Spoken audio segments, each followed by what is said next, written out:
Just how excited are people getting about new electric offerings, Matt?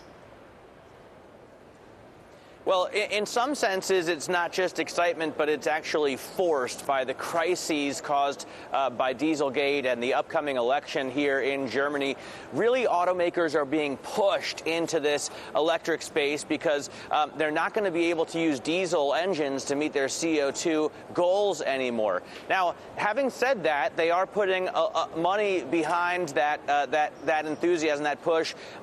There's going to be a large amount of money flowing into this space from all over, not just German car makers, but all over the world.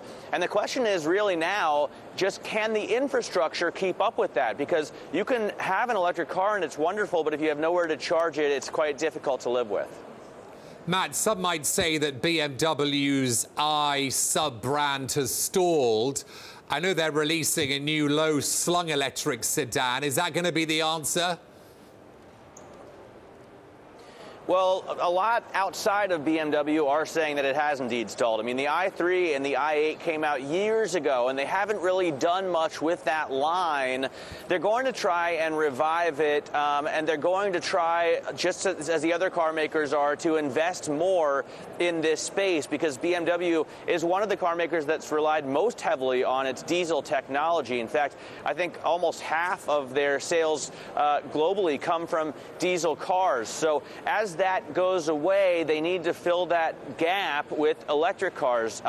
The question is, will they be able to get back in the game fast enough? A lot of other car makers, a lot of their competitors, for example, Volkswagen's Audi, have really been trailblazing in the electric segment. None, of course, keeping up with the likes of Tesla, but they're all looking to kind of emulate that model.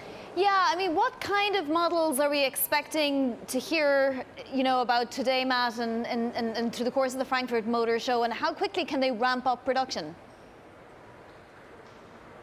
Well, you're going to hear a lot about smaller models, and most of the big brands, Volkswagen, even the U.S. brands, Ford and General Motors, they already have, plug-in hybrid versions of these smaller cars, and some even of the big ones. There are plug-in hybrid versions of the Porsche Cayenne and the Porsche Panamera.